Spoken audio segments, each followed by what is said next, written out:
Good I would morning, love to. everyone, and welcome to Webinar Wednesday. If you are coming in just now, or if you're returning, thank you for bearing with me and your patience with me getting through this introduction that we do before every course.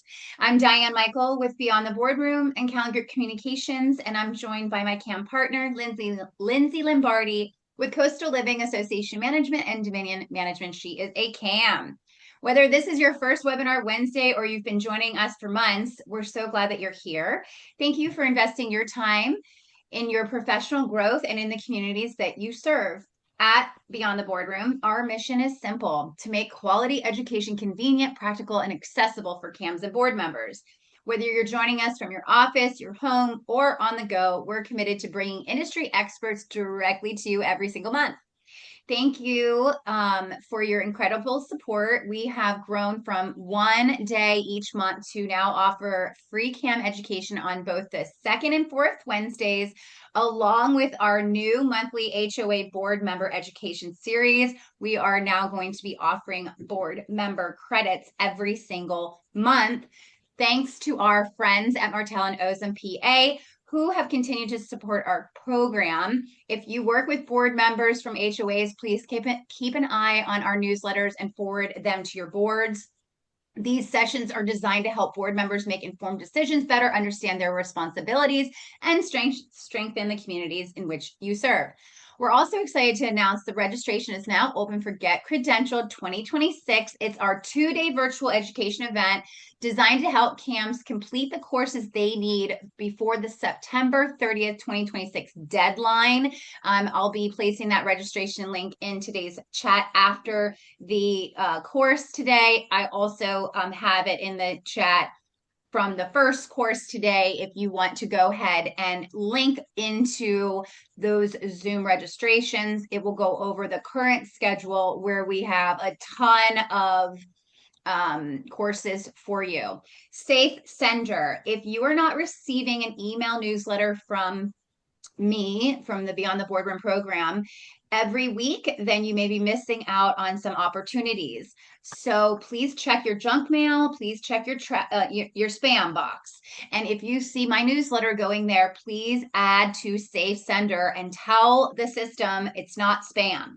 And that way you won't miss any of the important updates, as we just added these board member credits. And so board members won't know about it unless you're getting the newsletters. And we also are constantly adding courses.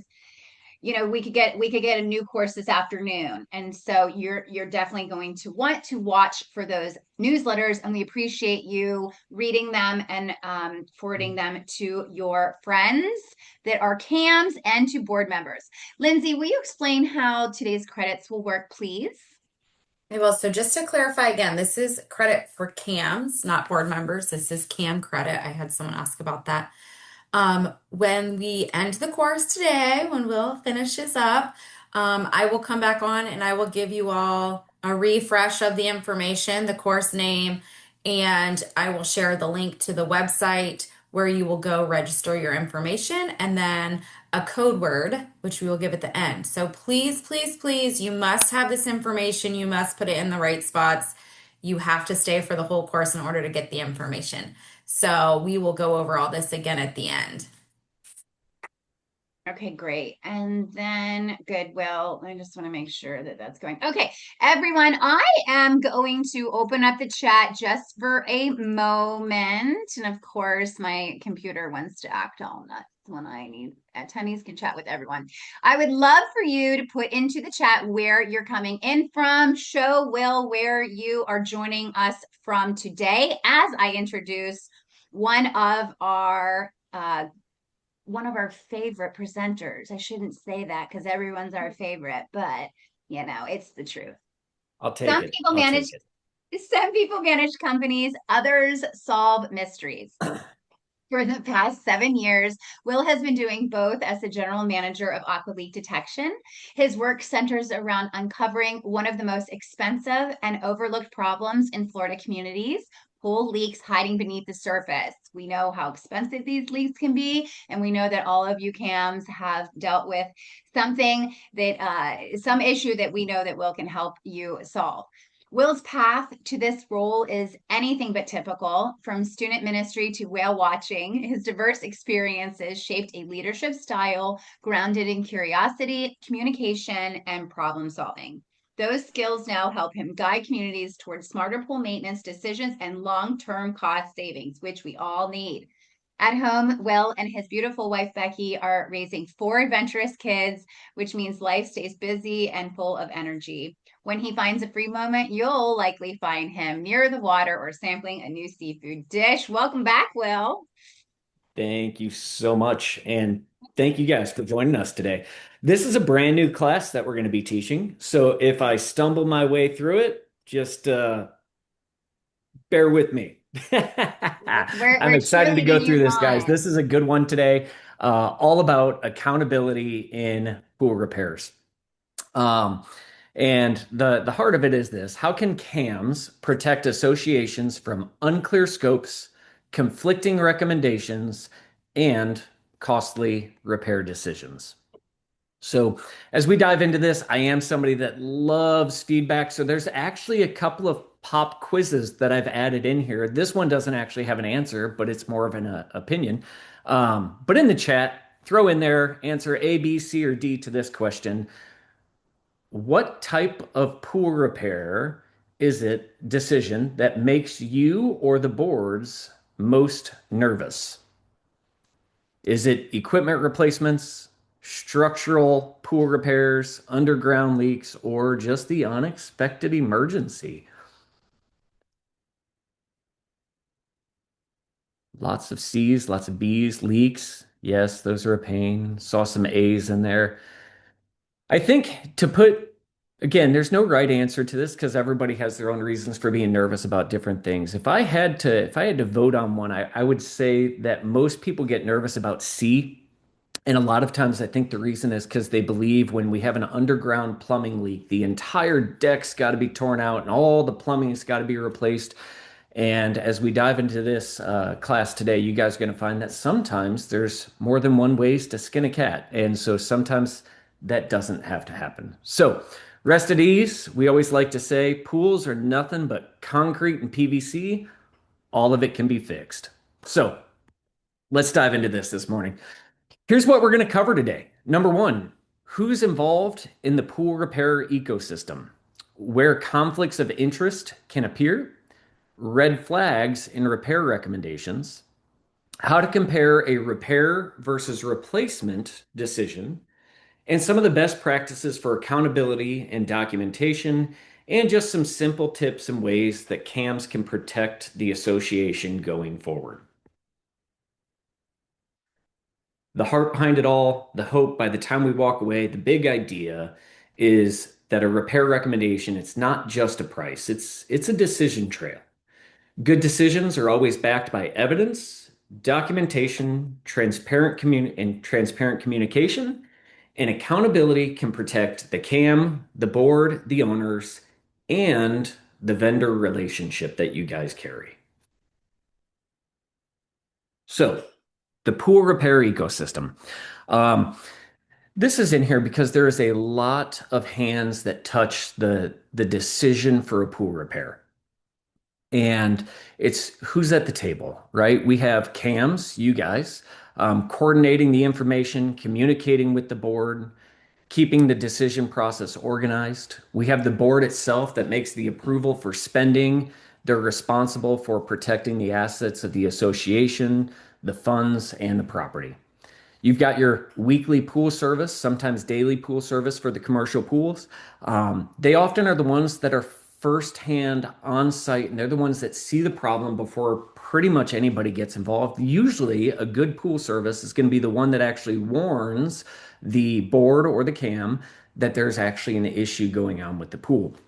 So love those guys, treat them well, take care of them. They are lifesavers. They catch a lot of stuff. Beyond that, we have the actual repair contractor. If the pool service isn't doing it, a repair contractor can come in and give a proposed scope for any repairs that are needed, pricing, timelines, and warranties. But you also have the people that need to come in and actually find the problem, the inspectors or the specialist. Um, They come in, they can provide independent testing, diagnosing the issues, bringing photos and confirmation of the issue. And then, of course, you also have the last hands in the table, which is the residents and the owners, the most important people there is, right? We're all here to make sure that their lives are great, they can enjoy their pools and be stress-free in their retirement or just in life in general. But they're the ones that feel the impact through closures, assessments, safety concerns, and frustrations. Ultimately, as a CAM, you probably already know this, but rest assured, your job is not to be the pool expert. It is simply to manage a trustworthy process. And that goes for any repair to the building, to the pool, to the deck, to the electrical, to any of those things. I think you guys know how to do that really well. So hopefully you guys just can take in some tips with this, but know that you're surrounded by a lot of pros with the pool service, the repair contractors, the inspectors, and everybody else that touches these things. So how referrals and partnerships influence decisions. Trusted referrals can help CAMs move quickly when a pool problem appears. I think just about everybody has a preferred vendor for just about every field out there, right? We have people that can take care of our asphalt. We have people that can take care of our roofs. We've got people that can take care of our electric and our pools. Having a trusted referral is a great thing to have. Being close to them, knowing them by name, somebody you can truly trust is a great thing to have when a problem appears. Those existing vendor relationships oftentimes shape who gets called first and whose opinion carries the most weight, right? We lean on those people, we lean on those referrals. Um, However, partnerships can become risky when one recommendation is accepted without comparing evidence, scope, or alternatives. And it's not that the partnership doesn't have your best interest in mind, but sometimes those partnerships they don't see an alternate for repair. And so getting a second opinion, comparing some different scopes, or just alternatives is very important. And then the safest question is not who referred them. It is, can this recommendation be documented and truly defended? If there's a problem going on with the pool, whether it's the equipment, the structure, the plumbing, any of those kind of issues that need to be repaired, can it actually be defended or is it just an opinion? Financial incentives behind repairs. Financial incentives exist throughout the repair ecosystem. They're not automatically conflicts of interest. Everybody's got to get paid. You yourself have to get paid. The pool company's got to get paid. And so knowing that somebody's making money on a repair is not a big deal. That's not a conflict of interest. And even the referral incentives that some pool companies give is not necessarily a conflict of interest when you take into account that sometimes pool service companies have to spend extra time or chemicals when leaks show up. And so if they make a little off the top when they're helping coordinate the repairs, it's not necessarily conflict of interest as much as just keeping themselves in the black. Renovations companies often can reduce surprise costs and blame by identifying leaks or structural issues, and repair contractors, they earn the revenue from approved work. So recommendations should be supported by photos, testing, scope, and option. The the goal is not to eliminate incentives. It's not to eliminate people making money. It is simply just to recognize, disclose, and verify them. So what does the typical repair process actually look like? Oftentimes it starts with a reported problem. Hey, your autofill is running constantly. Or hey, the water bill went crazy high this week. Or the pool drained empty. Or we're seeing flooding out in the yard or on the pool deck. We see a problem, right? From there, it moves over to the initial observation. A lot of people are kind of in disbelief right away and they want to see what's going on. They watch it for a little bit, see if it's actually doing that regularly. From there, if that problem persists, they get some diagnostics done. They get some testing done. Usually a leak detection will come in, figure out what's actually going on, dive the pool, From there, come up with an estimate and a scope for repairs if they can't be done that same day. From there, that estimate, that scope of work is sent over to the board for approval. The board approves, the repair gets completed, and then at the very end of it, there's some closeout documentation where you guys get all the information of the work that was done, the warranties that come with it. So accountability can break down at any step when the facts are unclear. Making sure we're walking through that repair process together is important. Conflicts of interest. This is a big one in the pool industry, and I'm going to give some unique examples that I've seen. The issue isn't always bad intent. Sometimes it's unclear incentives. Sometimes it is bad intent. And I think we've all seen that in different ways. But by simple definition, a conflict of interest exists when a person or vendor may benefit financially from the recommendation they're making. That doesn't automatically mean someone's dishonest. It does mean the relationship, the incentive, or the financial benefit should be disclosed and documented. So here's some pool repair scenarios to watch, right? A diagnosis and a big repair. The same, if a vendor comes out, they do the diagnosis and they come back and they say, hey, you need a large repair. They diagnose the issue, and they're the ones that also are going to be the ones that profit from it. It may be a good idea to look and see if there's any other options for that repair. Actually, we just came across one the other day where a pool company had come out, they had done a leak detection, and they had found one leak in a pool return wall fitting. And their recommendation was to replace all the wall fittings in the entire pool because if one went bad, they all could go bad. Our company had a much different viewpoint on that. And so rather than going for a big repair, the recommendation really was, hey, if it's just one that's leaking, you probably only need to replace just the one, right? So getting that second opinion from somebody who didn't do the diagnosis, have somebody else look over it and go from there. Referral fees. Again, this kind of goes to, there's a lot of pool companies out there that work hand in hand with renovation companies, pool service companies, leak detection companies. We all work together in the same field. It's not unheard of to have a referral fee. Sometimes, again, it's just keeping people in the black because they've been spending so much money on the chemicals and the additional time that it's taken to clean pools that are leaking and having fresh water come in, and the pool is turning green. And so that referral fee helps just cover some of those costs, right? Where a referral fee can become a problem, a conflict of interest, is when they're kind of sneaky about it, right? I know of a company that was giving out referral fees, and they were giving it out to the pool service techs. And this is not all service techs. Most people are great people, but we all know there's some dishonest ones out there. And there was a pool service tech that was out there literally punching holes in skimmers with a screwdriver and then referring it over to the company that would do the repair. The pool service tech was getting about $150 for the referral. And then the company that would come in for the skimmer replacement, because it now has a huge hole in it, would charge, the $1,800 or $2,000 for a skimmer replacement. So sometimes those referral fees can lead to a conflict of interest. The preferred relationship. A long-term vendor relationship can be used as a shortcut instead of documenting why that vendor is the best. A lot of times, again, we want to lean on people that we know and we trust.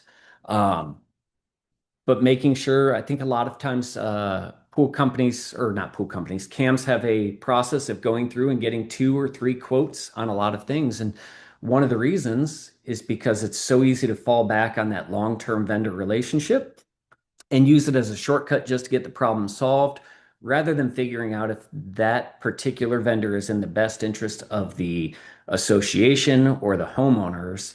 Is it the least expensive? Is it the best repair? And then if you have no independent check, if a major recommendation is made, and is accepted without testing, photos, or a second verified source, it can lead to repairs being done that don't necessarily need to be done. Having a third party come in to do an inspection is always a great idea because they have less skin in the game. We work with a lot of pool builders who typically they do renovations or new construction. And when they're getting ready to do a renovation, if they come out and they say, hey, I'm going to renovate the pool, we're going to get this beautiful brand new surface on it. And by the way, you need to replace your light niche, your skimmer, your wall fittings, all these things. And they add on an extra $10,000 with all these extra repairs. That's one thing if you want to just get it all updated. Some people will say, nope, it needs to get done. But sometimes what will happen is we'll come in and do a third party inspection where we can actually highlight, okay, we don't necessarily need to replace the light niche. That's still good. But the skimmer is cracked, and so that recommendation checks out. Let's get that replaced when you do the renovation. So having an independent check is a great thing to do as well. The fix is daylight. Disclose the information, document it, and then compare. Watch out for those conflicts of interest. Hidden commissions and referral fees, just talking about that a little bit. The referral relationship should never be hidden from decision makers. Board should always understand whether a recommendation carries a financial benefit to the recommender.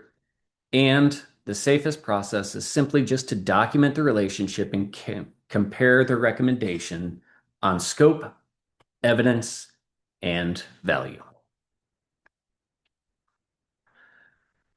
Vendor relationships with management. A strong vendor relationship is, again, not automatically a conflict. Family vendors can know the property and respond quickly. The concern begins when trust replaces fair review, documentation, or objective comparisons. Watch for those undisclosed gifts, discounts, meals, referral arrangements, or personal business ties that could influence recommendations. And again, one vendor should not receive a special access to information or opportunities that competing vendors don't have. So don't just always focus on one vendor. And the relationship, again, it's not a problem. We all want relationships. Simply lack of transparency, verification, and fair decision making can be a problem. So here's one of those pop quizzes for you guys. I got to open up my chat here if I can find it. I may lean on you, Diane, or somebody, I'm here. because Yep, I I can't opened the find my chat. chat. All All right, good. so we're going to answer Yeah. this in the chat. Which Okay. situation could be a conflict of interest? When a vendor gives a detailed report and quote, vendor pays a referral fee to receive the job, the vendor offers a warranty on completed work, or D, the vendor answers a board member's questions. Answer in the chat which one of those could be a conflict of interest. They're paying attention over here, all putting B. All Unanimous. putting B's. I gotta find my chat. I don't know where that went. Oh, wait, I found it. It just popped back up. Sometimes that thing hides from me. I know, right? Well, they change the settings every month. They do. They do. They do. All right. So, what are some red flags in repair recommendations? As we dive into this one, we're going to look at overly urgent repair claims, lack of multiple bids, inconsistent diagnosis, and high cost recommendations without documentation. The panic button, right? The panic quote problem. A lot of times there's a sense of urgency and, hey, this has to be approved today. We've got to get this repair done immediately. Nobody likes to wait a long time to get repairs completed. However, don't be bullied by any company out there. Again, it's just a pool, right? Pools can be shut down if it needs repairs. Take a little bit of time, really assess it.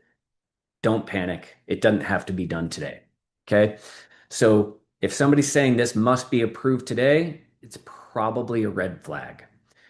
The emergency repairs do happen. Sometimes you do have flooding. There was recently a pool that was flooding into a locker room or a bathroom. That was one that had to be shut down or the leak had to be stopped quickly before it actually flooded things out. But again, that one, the emergency was clear. So emergencies happen, but the reason for the emergency should be clear.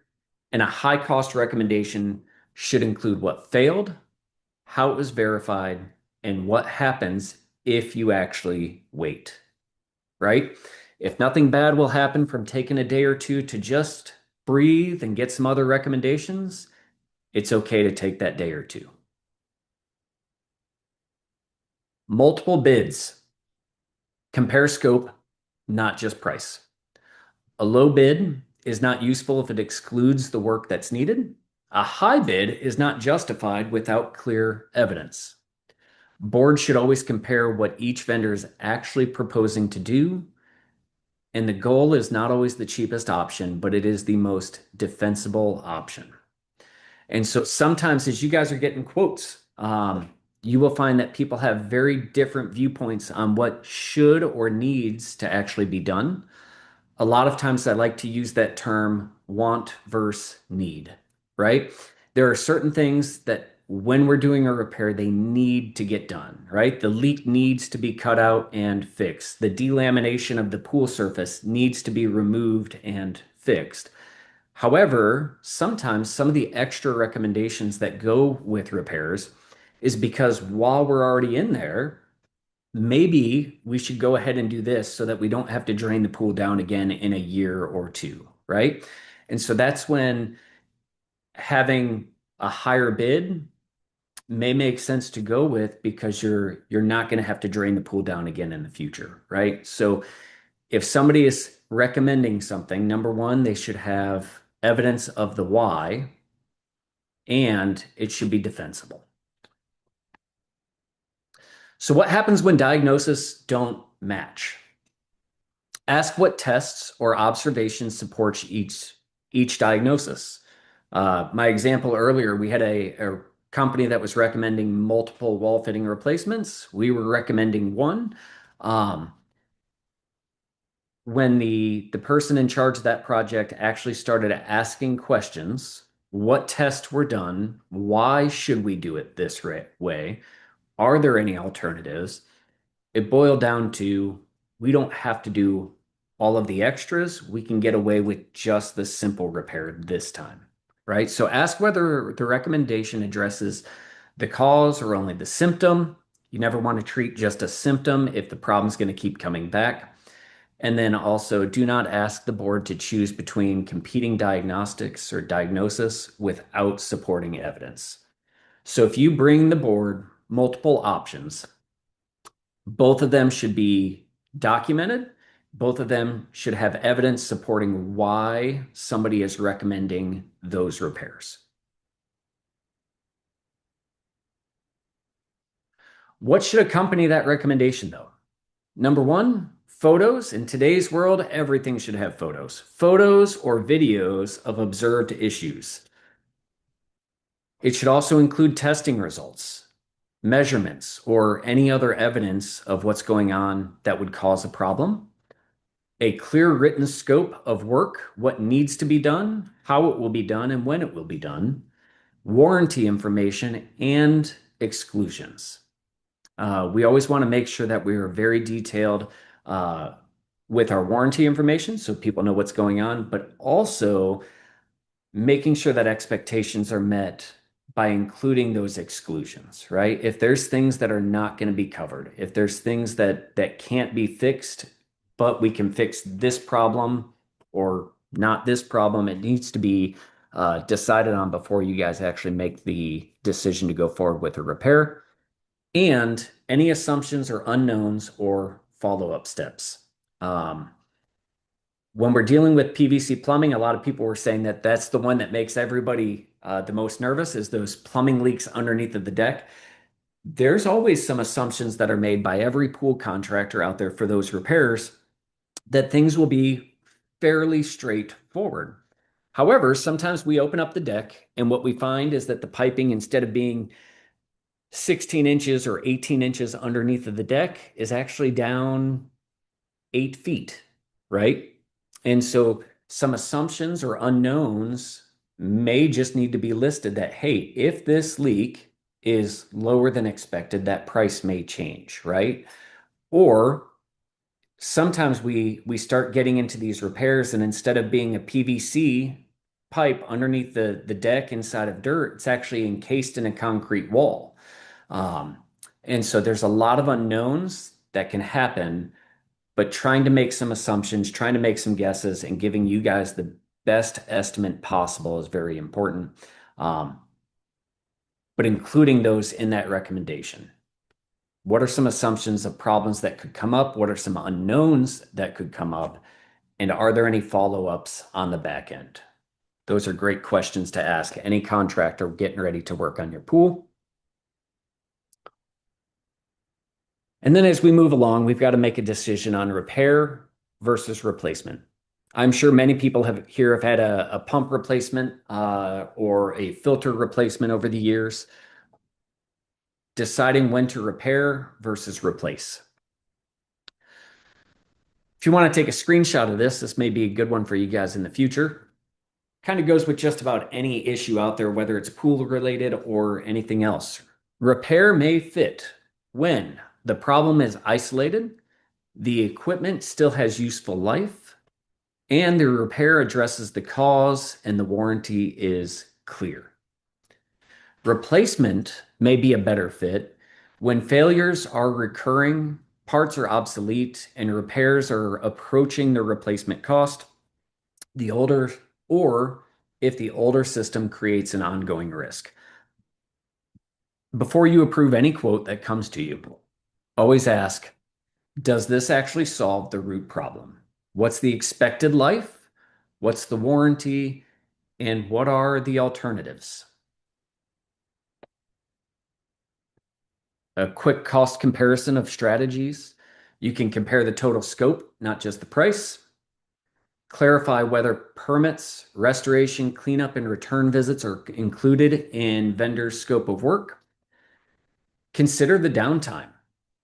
Is it worth taking a larger downtime right now to get more repairs done? Or should we do a smaller repair with limited downtime to avoid resident complaints and repeat failure risk? Document why the chosen option is the best value for the association. I think on every board you have somebody that wants the cheap option and somebody that wants the best option, and battling them out or listening to them battle out is always fun. So what are the two traps? It's cheaper, let's approve it. It's more expensive, so it must be better. Those are both traps. The best question you can ask is which recommendation is supported by evidence, scope, warranty, and long-term value. Sometimes it's worth going to the major repairs. Sometimes it's worth doing less. Also, always take into consideration life cycles. Some repairs buy time while the board plans and budgets. Repeated small repairs, in the end, may be more expensive than just replacement. Older systems may create parts availability or warranty issues, but ultimately the best choice that a board can make is that it should be explainable 6 months later.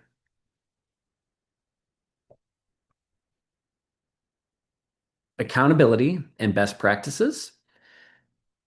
Creating a process that makes a good decision, the easy decision.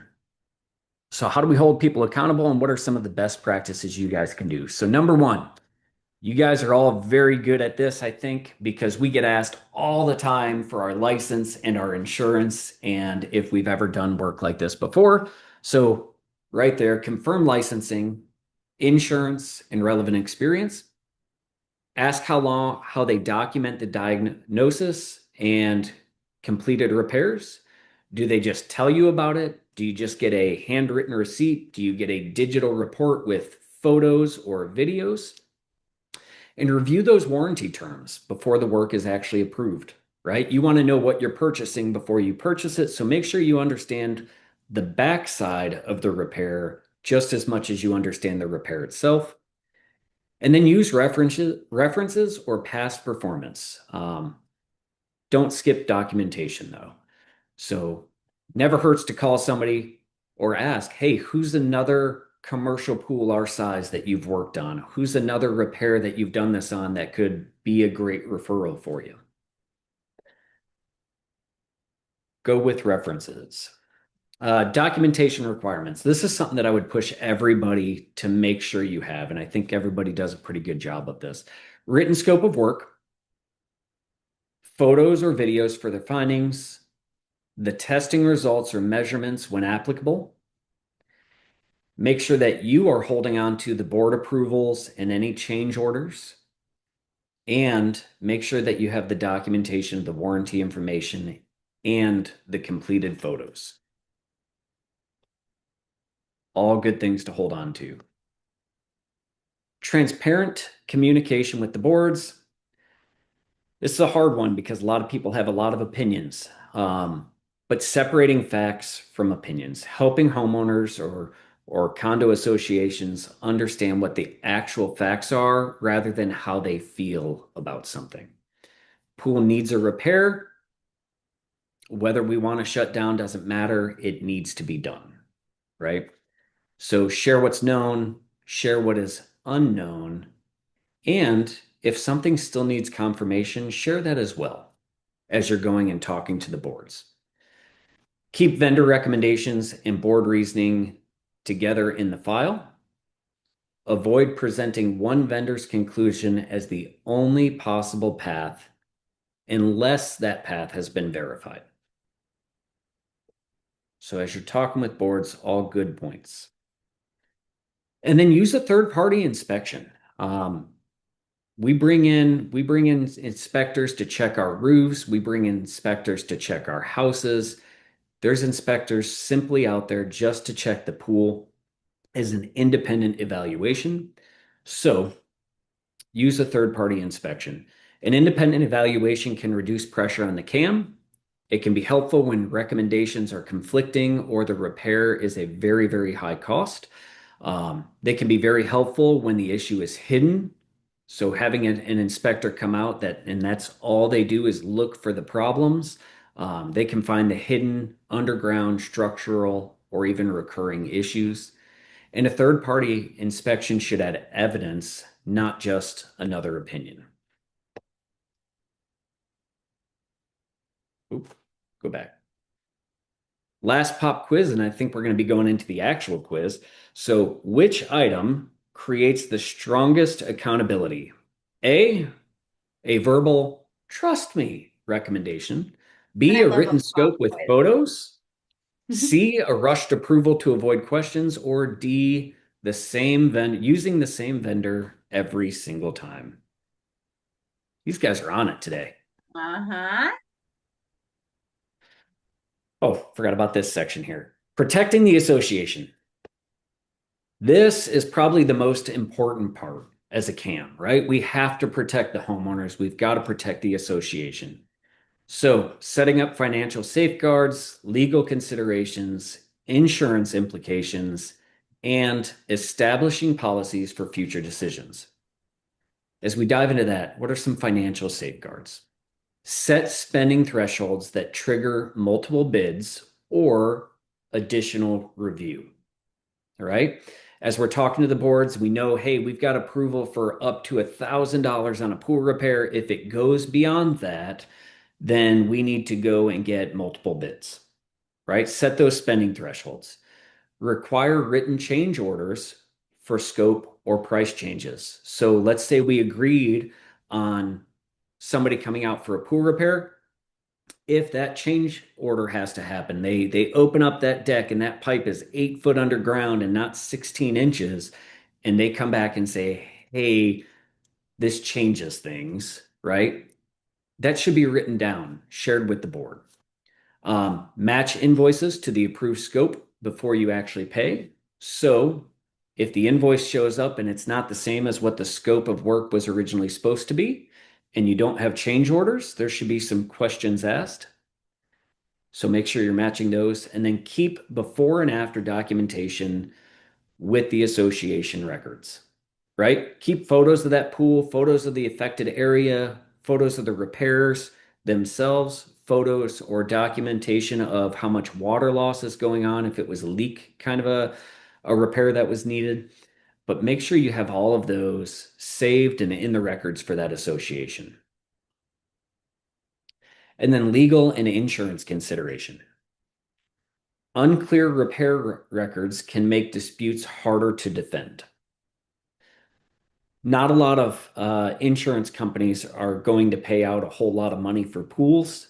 If you ever want the insurance to pay anything, making sure you have very clear records of what happened, when it happened, and what was done to fix it is very important.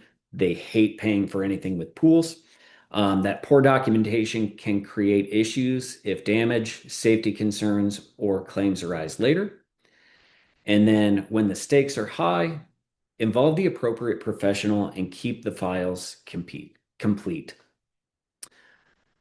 It never hurts to make sure you guys have legal counsel review any kind of contract, especially larger contracts when we're talking about renovations or major repairs that could be upwards of 15, 20, 100, $200,000.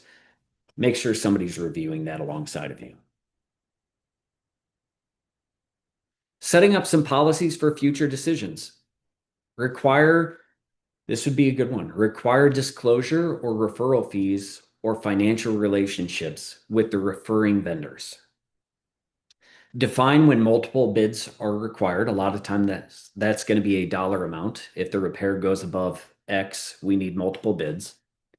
Define when an independent inspection is appropriate. Standardize the closeout documentation after repairs. That should probably be shared with the vendor that you're going to be going with prior to them actually coming out. Make sure they're willing to give you the documentation you guys require. And maybe it's just as simple as, hey, when we're done, I want photos of the before, during, and after the repairs. I want documentation of the price outlined on what was labor, what was cost, that kind of stuff. And then keep a repair history so future boards are not starting over. It's also a great way to go back and look and say, hey, what repairs were done in the past so that we're not repeating those repairs in the future, hopefully. So CAM action plan. Number 1, identify an issue. Number 2, document the symptoms. 3, request evidence. Compare scopes of work. Communicate clearly. Approve with safeguards. And make sure you document. So anytime you're going into a repair for a pool, make sure you do these 7 things. And then how do you present it to the board? Instead of saying, I think we should approve this, say, hey, here's a diagnosis. Here's the evidence that supports it. Here's the scope of work that the vendor is ready to do. And here are some alternatives, but here's why I choose this option for you guys. They get to make the ultimate decision. You bringing all the facts to the table is what's important. This is what accountability sounds like. You guys ready for the real quiz? Let's do it. Okay. The pop quiz has got me on my toes.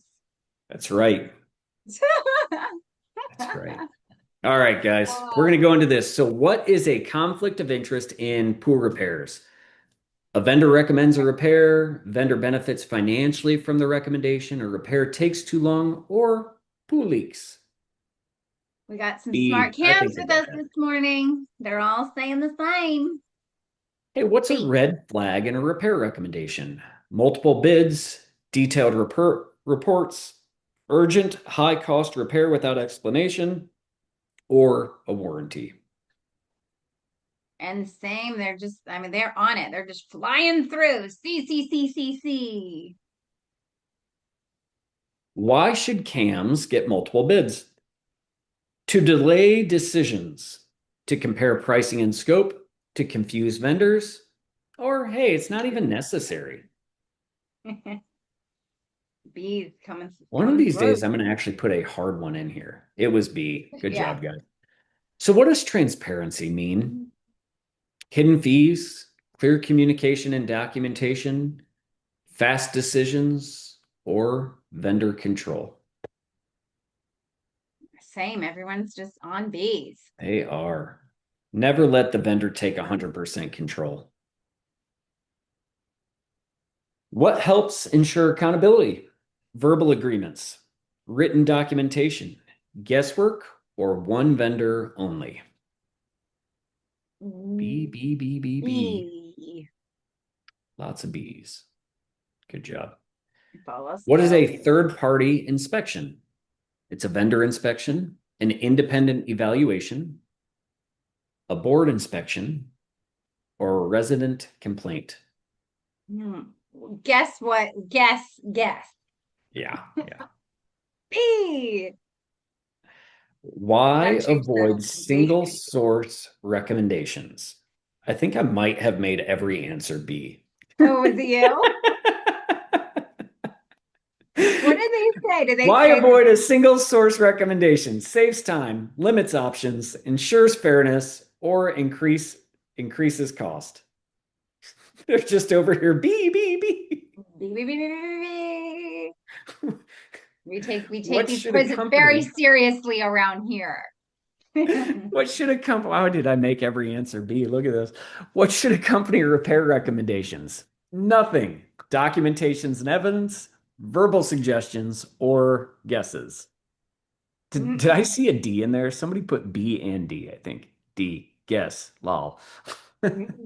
Low. Correct. What risk do conflicts create? Savings, financial and legal risks, faster repairs, or none?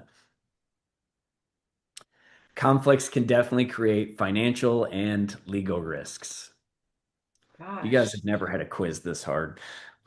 What is best Can you practice imagine if for those were decisions? quizzes back in the day? Like all like they get the pop quiz the teacher gives you and everything is Beep, beep, beep, B. beep, That'd be beep. funny. Everybody would lose their mind. I would have failed those because I would have just Christmas treated.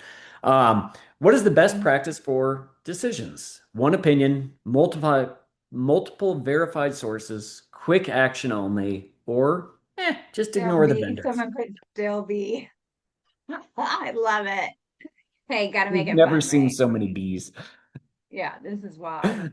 All right, y'all. That was fun.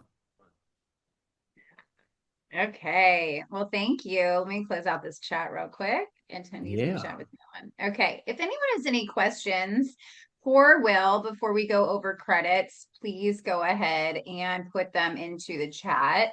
I'm also putting into the chat Will's contact information, a link to their website, and then also some behind the scenes videos that are really good to watch just to show their process and how they do business.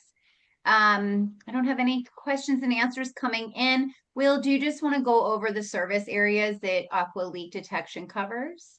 Sure. So at Aqua Leak Detection, we're a pool leak detection and repair company. We run anywhere from about Apollo Beach down to Marco Island along the Gulf Coast.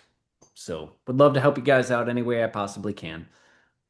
And if you're not in those areas, but you obviously need, some kind of annual checkup on your pools and any water features that you have, contact Will, keep his contact information because Will is also part of the Florida Swimming Pool Association. He is a board president at one chapter. He's on the board in another chapter. He's very active in volunteerism and industry expertise. So he knows people at the state level. So Yes. he can send you over to some of the counterparts that he works with in the different counties throughout the state. And Yeah. just to add to what Eddie said in the last presentation, to give Will kind of like a little, push. It is important for those of you that aren't here for the last course, like Eddie said, as a pool contractor, most commercial pools do have the autofill feature, so it's very hard unless you're paying attention to your water bills to notice if there's a substantial leak, especially if the water bill is for the whole property. I know a lot of condos, in June and July, your water bill is higher anyway because you have more people in house, so you wouldn't necessarily notice a rise in the use of the autofill on your pool. So, once a year, it is a good practice to have someone come out and check the pool, just preventative maintenance. If you catch a leak, and you've seen in Will's pictures, they're almost like invisible, some of the ones, but if you catch a leak early, you're going to save a lot of money on the water bill. And the cost of them coming out usually is less than what you're spending in um, the extra water on a monthly basis. So it is worth it for Very your true. property. Inform your boards, let them know it is an important part of the maintenance of your pool and your property. And if it's an underwater, if the leak is if you have a raised pool on a seawall, a leak can become a really big problem for your Hmm. property if it's going on underneath and you don't realize that there's a structural issue that's being caused from this water leaking. So very, very important. Yeah, I was just at a house yesterday, actually. That exact issue was going on. Not a seawall, but they had a leak in a return line that had gone unchecked for a very long time. And there is probably they have a concrete deck leading to their pool, and there's probably about an 8 to 12 inch uh, gap between the concrete and the dirt itself, and so their Wow. concrete deck is literally just hovering over. Floating. Yeah. Yeah, and that's going to be an expensive problem to fix. So at least Yes. they know about it now and can hopefully backfill before it becomes a structural issue, but eventually Yes. it'll go. Get some cans of great stuff foam. Yeah. Great stuff. Yeah, All right, and y'all. to echo also what Eddie had said in the first course, for those that you may not have been listening or may not have been on, he said that on his remodels, any renovations that he does, he contacts Aqua Leak Detection, Will, to do a leak detection report before he starts the job. That is it should just be a common sense, but it's not, because it's an extra cost. But it's a way to ensure that you know what you're getting into before you get into a renovation, because you don't want to end up doing a renovation, then having leaks, and then the renovation people go, you know what, it wasn't me. What's that Shaggy song? It wasn't me. It wasn't Oh me. my gosh. It wasn't me. Oh, People are going to go look probably that not a up good now, song, and because you when are you know going about like to question that. That's yeah. funny. So, Um, it's always a good idea that if you're draining your pool, if you're doing renovations, if you're doing anything for one of your largest investments on your property, you should have a leak detection company that's reputable, reviewed, and may I an may I educated. pull something up Yeah. because I feel like it's worth sharing. Yes. And again, whether it's me, whether it's somebody else, what you guys should be expecting from somebody coming out to do an inspection for you guys to catch the problems. And by the way, I'm about to pull up a report I haven't read. I just real quick found the last pre-sale inspection we did, or pre-reno inspection. Mm, So if it says something dumb, just bear with me. We all have goofy typos. What you guys should be getting, that scope that describes the mhm, issues and the problems that are going on, especially for a guy like Eddie getting ready to renovate a pool, right? They want to know what all the problems is are, and they bring in us as a third party inspector, okay? But what they get out of that is they get a picture of the pool so we know what it actually looks like, all the bodies of water that are included, photos of the actual issues. mhm. Did I share my screen? Yes. Yeah, Okay. yeah, of course. And so as Hmm. we get into this, it's literally photos of every single piece of the equipment showing Hmm. where there's issues, right? There's an air leak right here. Um, and then as you get into the actual pool, I don't know. Oh, here, the pool light had water in it. This would be a Oh great boy. recommendation for a guy like Eddie to say, hey, we probably need to replace your light fixture, you know. Hmm. But having the evidence to back up those claims is really important. And so before you guys sign up for any renovation company to come out and do major overhauls, it is always a great idea to get an inspection done so that it's kind of that creating the scope of work for them so that they can bid Hmm. it correctly. But It's also a baseline. I mean, I know that we're all budget conscious on an annual basis, but costly renovations are way more than just doing an annual leak review. So you have Yeah. a baseline so that your board of directors, because CAMs go in, they go out. We know it's a very fluid industry. Often, you guys change management companies or properties get shuffled, and it's a baseline of an investment that is absolutely necessary, in our opinion, annually, just to have. Yeah. Great. But just being able to back up any claims that a repair company says, hey, you should do X, Y, and Z. When you have something like this, it's very easy to see what is actually going on. So Absolutely. Not just cover written on a yourselves, piece of, protect yourselves, not and just bring written on a evidence piece to of the table. paper. All Yeah. right. Okay. Well, great job. Another Thanks, guys. course down for the books. Woohoo. All Thank I'm right. going to you, turn it Thank Will. over to you. Billy. That's right. I don't know Billy. Have fun, guys. Thank you all. Thank Thanks, Will. you. Have a good day. See ya.